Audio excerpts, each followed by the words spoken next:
Good morning students. 8th standard science subject 5th lesson inside the atom. ठीक है, हम लोग लास्ट टाइम देखा था एटम क्या रहता है, एलिमेंट क्या होता है, कंपाउंड क्या होता है कि नहीं। एलिमेंट बोला तो सपोज एक ही मॉलिक्यूल है उसमें तो उसको बोलते हैं एलिमेंट, और कंपाउंड बोला तो दो मॉलिक्यूल्स का मिक्सचर रहा तो उसको हम लोग बोलते हैं compound. Okay, last time we have seen the Dalton's atomic theory. Dalton's atomic theory हम लोगों ने देखा था, और Thomson's plum pudding model, that also we have seen how many positive charge ions are there, that much of negatively charged electrons also be there, that we have seen in the last video. Last में हम लोग देखा था Thompson का plum pudding model और Dalton's atomic dollar, जो divide नहीं कर सकते। डाल्टन क्या बोला है, वो डिवाइड भी नहीं कर सकते हैं, और उसको हम लोग उसके अंदर क्या है वो कुछ भी नहीं रहता है, एक इंटरनल स्ट्रक्चर भी नहीं रहता है। डाल्टन्स एटॉमिक मॉडल के थ्रू हम लोग देखा तो ठीक है, इनडिस्ट्रक्टेबल है वो। और थॉमसन में हम लोग देखा इक्वल पॉजिटिव और नेगेटिव आयन्स है। और next is the Rutherford's nuclear model of atom, he have developed it in 1911। 1911 में उन्होंने डेवलप किया था रुदरफोर्ड्स न्यूक्लियर मॉडल। ओके, उसमें क्या है, Rutherford studied inside an atom that has through the celebrated through scattering experiment and put forth nuclear model। उन्होंने कैसे ये किया था, फाइंड आउट किया था, जो स्कैटरिंग एक्सपेरिमेंट मॉडल है उसके थ्रू उन्होंने फाइंड आउट किया था न्यूक्लियर मॉडल का। और उन्होंने क्या किया था, एक he had taken a very thin gold foil and inside to that he had put a positively charged alpha particles emitted through radioactive element। तो उन्होंने ये जो रेडियो एक्टिव एलिमेंट्स रहता है, अल्फा पार्टिकल एमिट ये रहता है, उसको एक अल्फा पार्टिकल एमिटर रहता है, उसके थ्रू उन्होंने उसके जो स्लिट रहता है, ये जो गोल्डन फॉइल है, गोल्डन फॉइल के बाजू में सब उन्होंने फ्लोरोसेंट स्क्रीन से एक कवर किया, और कवर करने के बाद एक स्लिट रखा था through which he can emit the alpha particles through the golden foil. तो जो गोल्डन फॉइल तक छोड़ने के लिए उन्होंने एमिटर यूज किया, और एमिटर और स्लिट के थ्रू वो जो भी अल्फा पार्टिकल्स है वो एमिट किया था। तो उसके थ्रू जब जाते हैं तो रुदरफोर्ड ने क्या चेक किया, जितने पार्टिकल्स डायरेक्ट जाते हैं या कितने पार्टिकल्स को टच होके वापस आ जाता है। ठीक है, तो जितना उधर टच होने के बाद वापस आता है तो उसका मीनिंग क्या हुआ, कुछ तो भी ऑब्स्ट्रैकल है उसके बीच में, कुछ तो भी ऑब्स्ट्रैकल है या बीच में कुछ तो भी अटक रहे उसका नहीं है, तो बाकी का जो भी ये है alpha particles they will go directly through the golden coil. जो गोल्डन कॉइल रहते हैं फॉइल के थ्रू डायरेक्ट, फॉइल के थ्रू डायरेक्ट वो चले जाते हैं, आगे सामने चले जाते हैं, या जिसमें ऑब्स्ट्रैकल आए तो क्या होता है, दैट विल रिटर्न अगेन और टू मेक एन एंगल, एक एंगल करके वो वापस आ जाता है।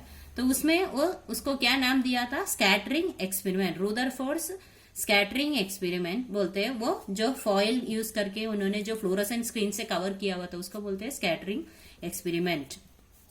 ओके, तो उन्होंने जो न्यूक्लियर एटॉमिक मॉडल है उसमें क्या क्या ये रखा था, फ्रॉम उसमें से उन्होंने क्या क्या ये किया था, there is positively charge nuclear in the centre of the atom. जो एटम रहता है उसके बीच में क्या रहता है, पॉजिटिवली चार्ज न्यूक्लियस रहता है, एंड जो almost entire model of the atom is concentrated on the nucleus, sorry almost entire mass, जो भी मास रहता है एंटायर मास किसके ऊपर कॉन्सेंट्रेटेड है, टू द न्यूक्लियस।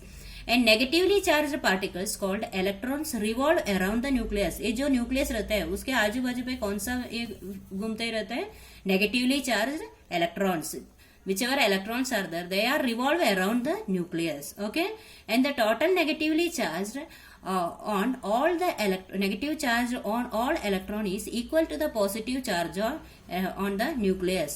तो कितना नेगेटिवली चार्ज इलेक्ट्रॉन्स रहता है वो इक्वल रहता है, पॉजिटिव चार्ज न्यूक्लियस का इक्वल रहता है वो negatively charge electron. As opposite charges are balanced the atom is electrically neutral. Okay, there is an empty space between the revolving electron and the atomic nucleus। और उसमें से उन्होंने ये किया था, ऑब्जर्व किया था, जो न्यूक्लियस रहता है और इलेक्ट्रॉन्स रहता है उसके बीच में क्या रहता है, एम्प्टी स्पेस रहता है। तो okay, इतना रुदरफोर्ड का न्यूक्लियर मॉडल ऑफ एटम के बारे में दिया है। तो उसमें क्या है, मेन जो न्यूक्लियस मेन रहता है उसके बाजू पे इलेक्ट्रॉन्स रिवॉल्व होता ही रहता है, और वो दोनों के बीच में क्या रहता है, एम्प्टी स्पेस रहता है, ठीक है। मेन तो इतना उनका फाइंड आउट है, और जितना नेगेटिवली चार्ज इलेक्ट्रॉन्स है वो न्यूक्लियस में, उतना पॉजिटिवली चार्ज इलेक्ट्रॉन ये भी रहता है, पॉजिटिव चार्ज भी रहता है, इक्वल रहता है इलेक्ट्रॉन्स का, और इसका बैलेंस हो जाता है, वो न्यूट्रल हो जाता है, ठीक है। और नेक्स्ट है Bohr's stable orbit model. Bohr का जो मॉडल रहता है वो उन्होंने 1930 में, इसमें जो भी कम है, whichever problems are there, he is try to solving that problems in 1913। Bohr was a Danish scientist, explained the stability of the atom by putting for stable orbit in atomic model. The important postulates Bohr atomic model are as follows. क्या क्या उनका इसमें कौन सा था important point? The electrons revolving around the atomic nucleus lie in the concentric central circular orbits at certain distance from the nucleus. ये जो nucleus है उसके बाजू में जो भी पाथ रहता है, जैसे अपने सोलर सिस्टम में जैसे हर एक प्लैनेट्स को पाथ रहता है, वैसा ये न्यूक्लियस के बाजू में ऐसा एक स्पेसिफिक डिस्टेंस में इलेक्ट्रॉन्स जो है वो उसका सर्कुलर पाथ रहता है, ठीक है, रिवॉल्व होता है, सर्कुलर पाथ में रिवॉल्व होता है, वैसा बोर ने फाइंड आउट किया था। And energy of electron is constant while it is in a particular orbit.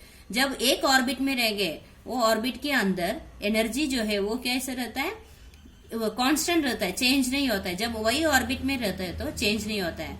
When an electron jumps from an inner orbit to outer orbit, जो अंदर का ऑर्बिट रहता है उसमें से बाहर का ऑर्बिट में जंप करते हैं electrons, then it absorb the energy equal to the difference of its energy level. तो एब्जॉर्व करते हैं, एनर्जी एब्जॉर्व करते हैं electrons. And when it jumps from an outer to inner, जब बाहर से अंदर चले जाता है, then it emits the energy equal to the difference of its energy level. तो जितना एनर्जी लेवल का डिफरेंस है उतना एनर्जी क्या करते हैं, एमिट करते हैं।